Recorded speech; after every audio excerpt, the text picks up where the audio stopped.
मित्रांनो, आपल्या यूट्यूब चॅनलच्या माध्यमातून मी तुमच्या जीवनातल्या समस्या सोडवण्याचा प्रयत्न करत असतो. असाच एक व्हिडिओ मी माझ्या यूट्यूब चॅनलवरती अपलोड केला होता. त्या व्हिडिओच्या माध्यमातून मी लोकांना सांगितलं की भीमसेन कापूराचा जर तुम्ही उपयोग केला, भीमसेन कापूराचा जर उपाय तुम्ही तुमच्या जीवनात केला तर तुमच्या घरातली भांडणं मिटून जातील, तुमच्या घरामध्ये सुख संपत्ती वास करेल आणि तुमच्या घरामध्ये जेवढे काही वाद आहेत, तुमच्या घरातली जेवढी काही भांडणं आहेत, ही सगळी भांडणं मिटून जातील, ती भांडणं नष्ट होतील आणि त्या भांडणाचं रूपांतर प्रेमात होईल.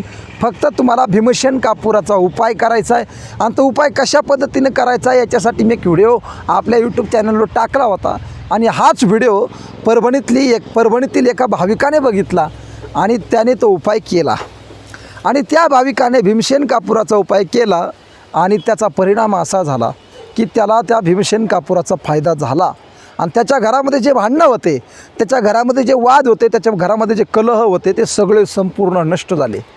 भांडणं संपून गेले, भांडणं मिटले आणि त्याच भांडणाचं रूपांतर प्रेमामध्ये झालं. आज त्या माणसाचं घर प्रेमाने आनंदी सुखी जीवन जगत आहे. हे लोकांनी दिलेले अनुभव आहेत. मी म्हणतो म्हणून हा उपाय तुम्ही करायचा नाही. लोकांना आलेले अनुभव लोक आम्हाला फोन करून सांगत असतात आणि जे लोकांनी आम्हाला अनुभव सांगितले ते आमच्यासाठी प्रेरणा आहे. भीमसेन कापूराचा उपायानं घरातली भांडणं मिटली. हे परभणीतील एका भाविकाचा अनुभव तुम्हाला मी ऐकवतो. मला त्यांनी फोन केला आणि त्या फोनची मी रेकॉर्डिंग केली. ही रेकॉर्डिंग मी तुम्हाला आता लगेच दाखवत आहे. त्या व्यक्तीला काय अनुभव आले हे तुम्हाला आता नगदी बघायचं आहे आणि हे बघितल्यावर तुम्हाला तो यूट्यूब चॅनलवर जाऊन आपला व्हिडिओ बघायचा. त्या व्हिडिओची लिंक मी तुम्हाला कमेंट बॉक्समध्ये देतो आणि हा उपाय सर्वांनी करा आणि आपल्या घरातली भांडणं मिटवा. तर रेकॉर्डिंग बघून घ्या. काय म्हणू लागले मला सविस्तर सांगा, मला काही समजलं नाही. असं आहे का? हे आम्ही काम तुम्ही सांगितलं पण केलं नाही. कोणतं काम? भीमसेन कापूर. हा हा, काय झालं? ते आमच्या घरात जरा थोडं हे होत होतं, जरा विरोध पण हातळत होता. हा, त्याच्यावर तुम्ही तुमच्या ऐकलं आम्ही युट्यूबला आणि ते काम केलं आम्ही भीमसेन कापूराचं याचं. बर बर बर. हा, मस्त फरक बसला आम्हाला आता. बर बर बर बर. कसं म्हणजे काय होऊ लागलं? ते आमचे जरा थोडे तंटा होऊ लागला त्याला घरात. बर, कसल्या तंटा? हे जे आम्ही सेवा करत होतो, इटोबा सेवा हे सगळं करतो आम्ही. बर बर बर बर. हा हा हा, इटोबा सेवा करतोय, पुन्हा सप्त चालू आहे, आता रामायणची पूजा करतोय. बर बर बर. भीमसेन कापूराचा उपयोग केलता का? हा हा हा. बर बर. वा वा, छान छान. म्हणजे मस्त आनंद झाला बघा त्याच्यापासून आम्हाला. आज जवळजवळ बरंच वेळ झालं ना त्या. बर बर. भांडणं मिटले का घरातले? हो, सगळं झालं. आनंदाची गोष्ट आहे बघा. अरे अरे बापरे. तुमचं वय किती आहे सध्या? वय बघा आता 50 आहे. बर बर. गाव कोणतं म्हणले? कोठाळा. कोठाळा. बर बर. वा वा वा, छान छान. चांगला उपाय झाला ना? आता मी शेतामध्ये उमरा झाड लावलंय बघा. बर बर बर. वा वा वा, छान छान. हा, पुन्हा दत्तात्रय महाराजांची सेवा करतोय. वा वा वा, अतिउत्तम. 1 किलोमीटर लांब आहे आपलं शेत. वा वा वा, छान. आपलं तालुका सोनपेठ, जिल्हा परभणी. बर बर. सांगितलेला उपाय झाला ना, फळाला आला ना? हो, फळ मिळालं बघा, बेस्ट झालं बघा. हा हा, माऊलीची कृपा आहे बरं का. हो. तुम्ही श्रद्धेने आणि भावनेनं केलं त्याच्यामुळे तुम्हाला त्याचं फळ मिळालं. हो. आहे की नाही? एकदम चांगलं झालं बघा महाराज. सगळ्यात महत्वाची श्रद्धाच असते. हो. घरी सेवा चालू आहे, रानात चालू आहे, मंदिरातली चालू आहे. वा वा, अतिउत्तम. हा, मला एकच मुलगी बघा महाराज.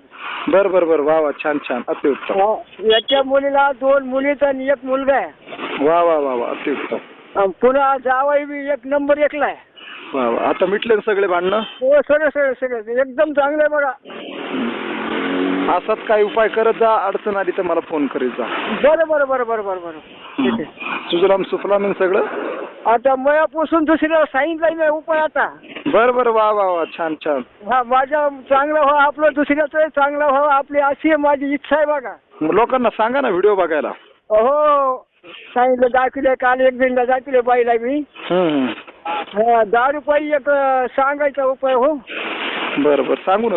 वा वा वा, 100% सांगू. दारू 1 जणाची सुट्या नाही. ते काय करते, नवरा बायकोला मारते बघा. एक उपाय सांगा आपल्याला एक. वा वा, 100% सांगतो तात्या, काही अडचण नाही. चालेल. बरं. ठीक आहे. आता रानातून चाललोय गावाकडे आता. चालेल चालेल, उपाय करत राहा, तुमचं चांगलं होईल. हो हो हो ठीक आहे. आपल्याला आता पाणी लागेल का महाराज? कुठे आपल्या मंदिर बांधायचे ह्या वर्षी. कुठे पाणी लागायचंय? शेतामध्ये. मी सांगतो त्या ठिकाणी बोर लावा, मग पाणी लागेल. बरं बरं बरं. आता मंदिराची सोय करायची आम्हाला. चालेल ना, चालेल, करा करा. दत्त मंदिर बांधायचंय.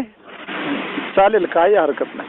बरं बरं. महाराज आपल्याला एक उंबऱ्याचं झाड बाजूला घ्यावा का समोर घ्यावा? कशाच्या? मंदिरासमोर. मंदिराच्या समोरही चांगलं आहे, मंदिराच्या पाठीमागेही चांगलं आहे, फक्त मंदिराच्या दोन्ही बाजूला नसू नये. बरं बरं बरं. उजव्या बाजूला येणे बघा. नाही, पाठीमागं किंवा समोर. बरं बरं बरं बरं ठीक आहे. अरे, उपाय चांगला झाला, तुम्हाला फळ भेटलं ना. हो हो. सुरू करायचं टायमाला आम्ही फोन लावतोच मग. हो.